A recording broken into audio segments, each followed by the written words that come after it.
I'll say this.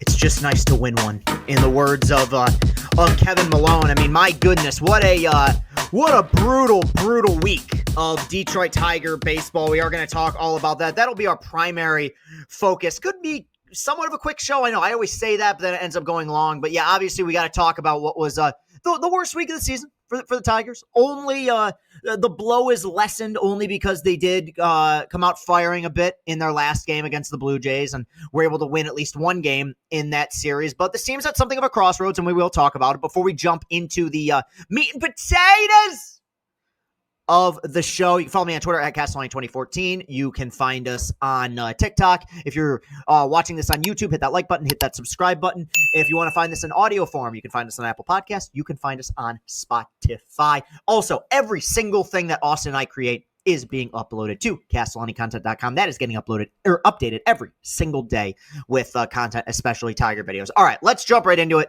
The worst week of the season, like I said, Tigers just disastrous. You know, they win last Sunday's game against the Rangers.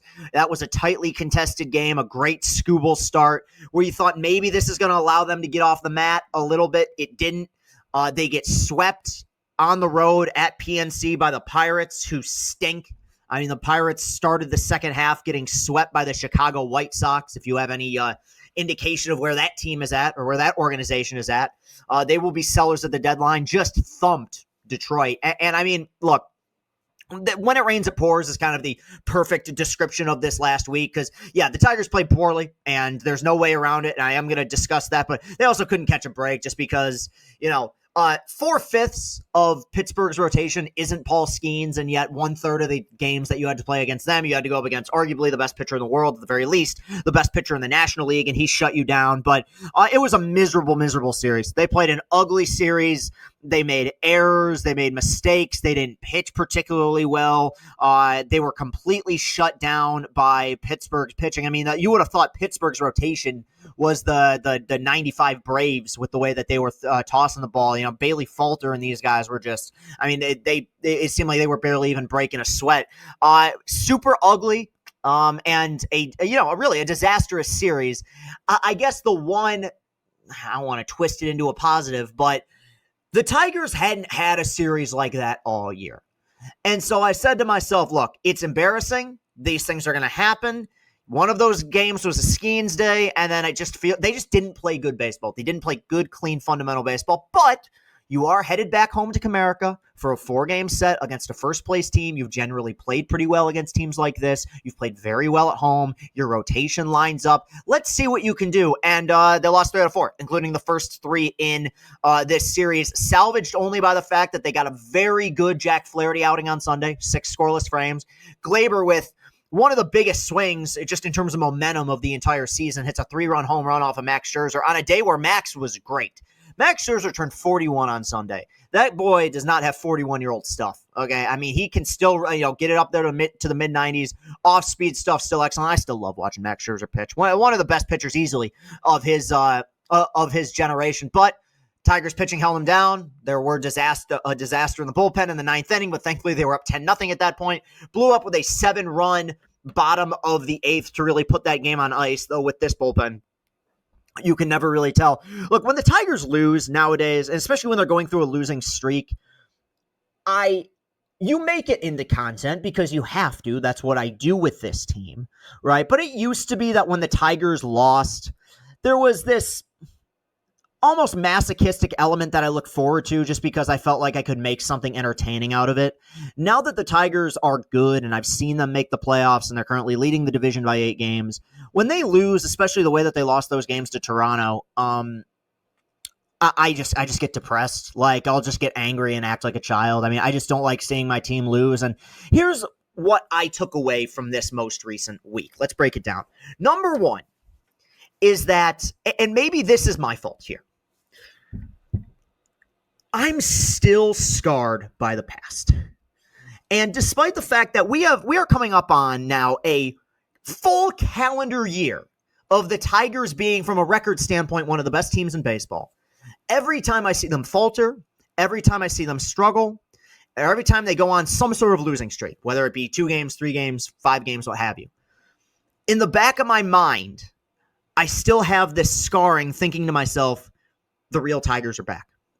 And it's weird because I've said so many times, this is different, this is different. They've turned a corner. The organization knows what they're doing. And yet, watching the way that they played against Toronto or watching the way they played against Pittsburgh, it's irrational. I acknowledge my irrational thoughts. I'm like, they're not going to win a game the rest of the season. They aren't getting runs for Skubal. They aren't scoring runs. The bullpen's a mess. Now, on Sunday, thankfully, they returned to winning games the way that we've seen them win games for most of the season, which is with really good pitching, an offense that gets timely hits, that kind of wears down the opposing staff and gets some big hits late. I mean, they hit with runners in scoring position. They kept the line moving. That was their best inning in a long time in the bottom of the eighth. So that's just takeaway number one, which is I still, in the back of my head, am waiting for the other shoe to drop. And maybe that's understandable pessimism, and maybe that's just me being overly pessimistic. I really don't know. But based on the reactions on social media, I feel like a lot of people kind of share my sentiments. Okay. They need to continue to win, right? The game on Sunday was great. That eighth inning kind of felt like the beginning of something fresh and new. They got double-digit runs on the board, and the offense started to come alive again. You got good swings from Parker and some of the guys in the lineup. Like that's excellent. That's great to see. But I'm not going to believe it's a trend until you start winning games and series consecutively. You're facing a Diamondbacks team next that I don't think is really in great shape. You got to face Erod in game one. I mean, if you talk about potentially getting a momentum swing, go ahead and hammer a guy that went AWOL for you a few years ago. So that's all fine and dandy. They got to continue. They got to get this thing back. They got to win series again. They got to go back to having a winning formula and playing solid, good fundamental baseball and putting together good at-bats. With that said, I think that this streak in which they've lost, I mean, it's now 12 of 14, but it was 12 of 13 before yesterday. I think you have to start to question who are the real Tigers. Because if you have a bad week, okay. If you have a bad series, sure. But this team has won, 3 games since July 8th? And I know the All-Star break had something to do with it, but there's, that's a concerning stretch. Here's the way that I look at it. I think ultimately the offense will find its way again. Now, sadly, I just think this is what this offense is. More so, I think it's what the players on this offense are. I just think that Colt and Carey and Parker and Riley, basically everybody sans Gleyber Torres, and even he was going through a bit of a rough patch there, they're just wildly inconsistent. But when they're hot, they'll be hot. That scares me for October because this could easily be the team like in 2012 that sweeps the ALCS and has this dominant run and then gets completely shut down in the World Series. I don't know what version of them they're going to get. But I think ultimately the offense will be okay. We're never going to get All-Star Zach McKinstry back. We're not going to get All-Star Javi Baez back, but it seems like Parker had some good swings yesterday.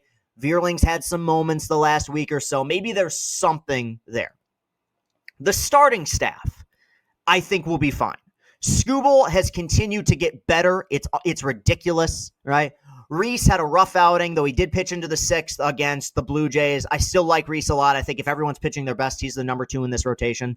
Jack is the mystery box right now because I feel like there's been no in-between with Jack Flaherty. He's either been fantastic or he's gotten roughed up. I mean, last week was a prime example of that. The guy had a god-awful start in Pittsburgh against a bad Pirates offense and then against one of the best offenses in baseball. I mean, a team that really grinds out at bats. I thought he was fantastic. 6 scoreless at Comerica against the Blue Jays.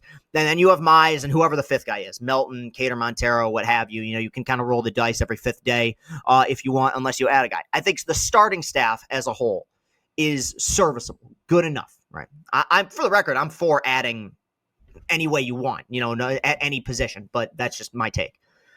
The thing that has me the most concerned, and it's something I've been going back to for several weeks now, is the fact that this is not a bullpen that's in a rough patch.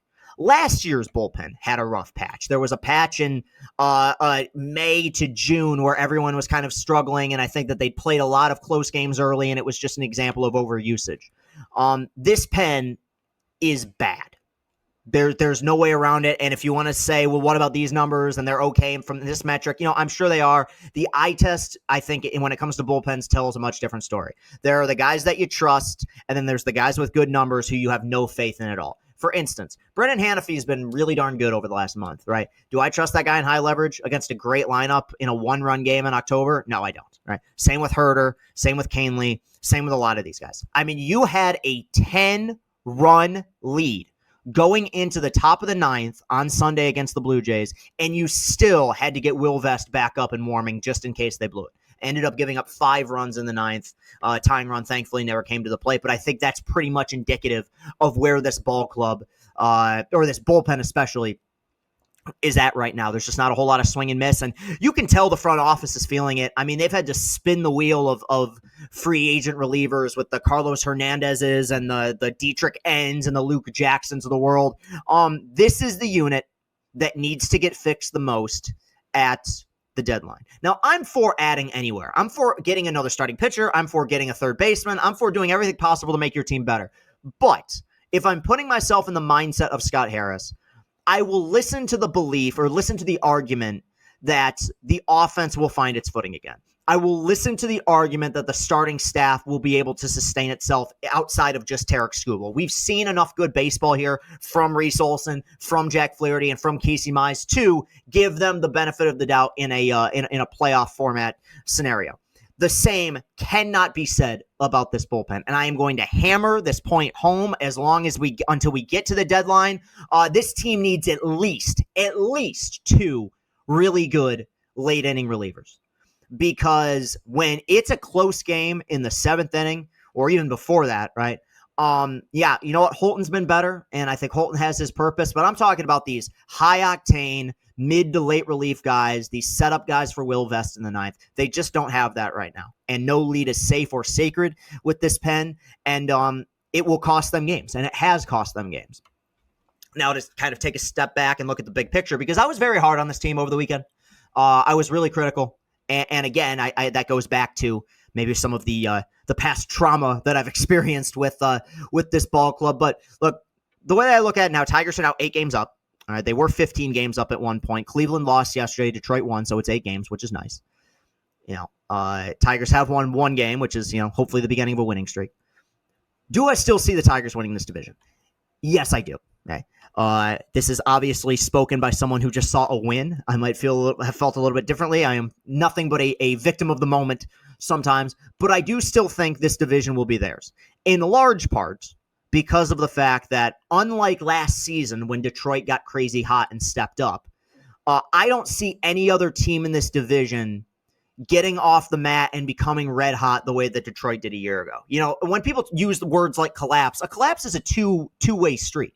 You not only have to have one team that falls apart, you need to have another team that surges. In between, whether it's Cleveland or Minnesota or Kansas City, I just don't see either one of those teams showing us a different version than what we've seen up to this point in the year. And what we've seen from them is basically it's 500 baseball. You know, they're competent, they're formidable when you play them, but I don't view them as a first place team. And especially in the case of Cleveland and Minnesota, I don't see them adding at the deadline. In fact, there's more rumblings about Cleveland potentially selling than they are buying at this point. So I do still think the division is theirs. Throughout this season, especially the first half, you know, almost the entirety of the first half, there were moments where we couldn't help but wonder to ourselves, is this the team? Is this like not just the beginning of something? Could this be the team that wins the championship and is the last one standing for the first time since '84? And I think that we've been met over the last few weeks with a pretty resounding no, they are not, at least as of now. What I think this team is somewhere smack dab between what they were in the first half of the season and what they've been over the last several weeks. I do still think that they win the division, but this is something that I keep bringing up, and it's kind of brutal to say, quite frankly, because I love the Tigers, and it's not to say that I think the front office is doing a poor job or that anyone's doing a poor job necessarily. But I've said this before, I just don't think this roster is that good. I think that they get the most out of their players. And I think that whether it's because of AJ's mixing and matching or the way that he uses the pitching staff or the fact that you have Galactus pitching once every 5th day for you and Tarek Skubal, right? They find ways to win in the regular season. And I've heard the argument, well, you know what? The best roster doesn't always win in October. The best roster doesn't, but one of the big boys usually does. Okay, let's look at the last several years. It was big market Los Angeles, big spenders in Texas, big spenders in Houston, big market in Atlanta, big market in Los Angeles, big market in Washington, big market in Boston. Like these, I could go down the line here. Okay, I ultimately think when we get to the postseason, assuming Detroit gets there, I don't know when it'll be. Could be the ALDS, could be the ALCS, maybe even the World Series. There's a Goliath that they run into. Unless there is some massive shakeup at the deadline. And people are going to want me to talk about who should they go get. I'm going to discuss that a little bit, and I'd recommend listening to the Days of Roar podcast that I did with Evan Petzold this week. Look, the hot name out there is Eugenio Suarez. I would love to be proven wrong. I don't think it happens. I think that the Tigers right now are still, and this is not me talking, this is me talking through them. I think they view this organization as not yet a fully operational Death Star. And because of that, I don't think Scott Harris is going to want to trade away the pieces that would be required to get Eugenio Suarez. Now, as I've said before, there's a higher percentage chance that it happens with him simply because it's a contract year. I can't imagine you would have to give up any of your top pieces in Briseño or Max Clark or Kevin McGonigal for 50-plus games, not including playoffs, of Eugenio. Could be wrong about that. I think that they will upgrade the pen. And that's it. I don't think they're going to add another starter. I don't think they're going to get another hitter. I would love to be proven wrong. I would love to come away from this looking at a team that has a roster that's, got a little bit more meat on their bones. But this has been my theory for a minute, which is I think that Scott Harris and company view the first true year of this championship window as being open once Clark, Briseño, and McGonigal arrive. And I'm not saying I agree with that. I'm not saying it's correct. Shit, I want to win a World Series this year. You guys know this. But I've also had the misfortune of having to watch the last 2 weeks, and I can't really get mad at anyone who looks at that roster and says, okay, yeah, we're not 1 year away from being good, but we might be 1 year away from winning the whole thing. That's just my stance on it. As a whole, look, it was good to win yesterday. After playing, they couldn't score a run. They couldn't do anything right over this last stretch. It was absolutely brutal. Hopefully they're out of it, and it's not going to get much easier because after Arizona, you got to go to Philly to play the Phillies. I was about to say Philly to play the Philadelphias. You got to go to Philadelphia to play the Phillies, and they're really good, arguably the best team in baseball. So it's a bit of a tough stretch here. I think their September gets a bit easier for them, even parts in August. So look, at the end of the day, as frustrated as I've been, and the last few weeks have been ugly. There's not a Tiger fan in the world who on July 28th wouldn't have been happy before the season with an 8-game lead. I understand things change, expectations change, I get it, but they haven't won a division in 11 years. Like, if they do that this year, it is a successful campaign, at least in the regular season. It's hard to win in this league, and it's hard to build a contender. And considering the fact they have, the 24th highest payroll thus far, they've done a pretty good job. Now go out and get some relievers at the deadline, and we might be looking at something different. All right, just one more piece of news that I want to discuss, and real quick, I know I mentioned it a second ago, but check out the Days of Roar episode that I did with Evan Petzold of the Free Press. He obviously does a wonderful job. But there's just one more thing I want to talk about because it's bothered me a little bit. And maybe this is officially me becoming an old man. But we got college football coming up, which I am excited about and will always be excited about. College football I adore, and I'm excited for the NFL as well. But in this particular segment, I want to focus mainly on college. Michigan football is coming up, and we're going to do our season preview episode both on here and on Chris and Company, talk about Michigan State. I like what we did last year, having Anthony Broom and Matt Sheehan on to talk about the respective programs that they root for/cover. We're going to have all that as we get closer. I'm still full head of steam into baseball season, as well as we should be. We have an 8-game lead. But it was announced last week that in 2026, next year, Michigan will be playing a Week 0 game in Frankfurt, Germany, against Western Michigan. I hate this so much. And this is where I go back to whether or not I'm just the old man yelling at a cloud, because college football to me, as much as I love it and always will love it, I love it less than I used to. And a big reason for it is all the change. I'm very glad Michigan won their national championship when they did, because I view that as the last year of the modern era of college football. And there's always adjustments and there's ups and downs with every single sport, right? I understand why Michigan is doing this and why Western is doing this and why from a financial standpoint, it probably makes perfect sense. And that's the hard part, is whether it's the expanded playoff or NIL or the portal or playing these games in Germany. I understand why these moves are being made. I understand that they probably help the program. They probably get more eyeballs, expand things internationally, which, like, who cares? It's American football, like, whatever. But I can't stand it. First off, and this is something that's existed for a long time. This is not exclusive to recent history. I hate week 0. What the fuck is week 0? There's a week 1. You know, it's like on opening day, if they were just like, hey, we're not having opening day except for the National League teams all get to play like 6 games. Oh, I hate it. I hate it every year. And you play these games in Ireland and you got to watch Northwestern muck it up against Nebraska. Hate it. College football is the only sport in the world that doesn't know how to start right. Like in the NFL, I understand they have their kickoff games, but there's a first NFL Sunday. There's an opening day in baseball. There's an opening night in the NBA. College football has always screwed this up. And I don't know. It grinds my gears a little bit because I think this whole idea of we want to expand the game, first of all, and look, I'm sure that there's a chart somewhere or a focus group somewhere that says that I'm full of shit, but is it that important that college football become a worldwide brand? Isn't one of the things we love about college football is the fact that college football as a whole is a love letter to America. It's gluttonous, it's disgusting, it's huge, it's massive, it's bombastic, right? Like, it's not healthy for you, it's not good for you, but we watch it. It's great, we love it. And now you got to play week 0 in Germany. And I don't know why this has stuck with me this week. I don't know why it's bothered me so much this week. I see a sport that's evolving and changing. And I feel like if this continues, and again, I think there will be some sort of throwback at some point, but if this continues, we're going to have the finals of the college football playoff played on March 1st with a 32-team playoff and a team led by a 7th-year transfer quarterback who played for 6 different schools. I think that you can acknowledge why change is happening while also acknowledging the absurdity of the change.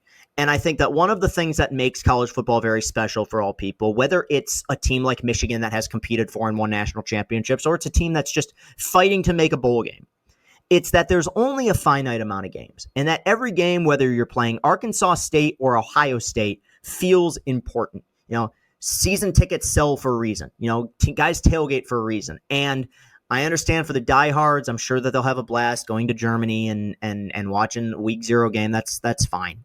I don't like this. And I think that it speaks to what is an issue that I've just had with college football lately, which is I have no problem necessarily with change. I think change has happened way too fast. We officially, honestly, live in a world where the regular season doesn't matter anymore. I mean, last year proved that, right? Like, teams lost their conference championships, ended up getting better draws in the playoff than teams that did. I mean, I don't want to spend a whole segment about that, but that playoff bracket last year was a complete mess, you know? It's just something I got to accept, but I don't like it. You know, maybe I'll come around to it the way that people came around to the pitch clock and stuff like that, but it's an evolving sport, and I just don't know if I'm that crazy about the evolution. Okay, kind of a shorter episode today, but you know, like I said, when the Tigers are losing, I'm not going to come on here and celebrate. But you can follow me on Twitter at Castellani2014. We are on YouTube. You can watch, hit that like button, hit that subscribe button. We're in audio form on Apple Podcasts. We're in audio form on Spotify. Like I said, check out the Days of War episode that I did with Evan Petzold. Also, CastellaniContent.com. That's your one-stop shop for everything that Austin and I create. I create life! And I destroy it. That is a line from a movie I haven't seen called Jupiter Ascending with Eddie Redmayne, Oscar winner. That almost cost him the Oscar because I know he was so terrible on that. But anyway, we'll be back next week, hopefully with more happier things to talk about. Things are always happy. Look, we got an 8-game lead. I shouldn't complain that much, but things have been a little bit rough over the last few weeks. Love you guys so much. Thanks for all the continued support. The listenership and viewership, for I'll say this, the last few weeks has been up. And, of course, part of that is my friend and my producer, Austin Sisler, who continues to do just an unbelievable job making me look good. So thanks so much, everybody, for your continued support. I will talk to you all real soon. Have a great rest of your week. Peace and happiness.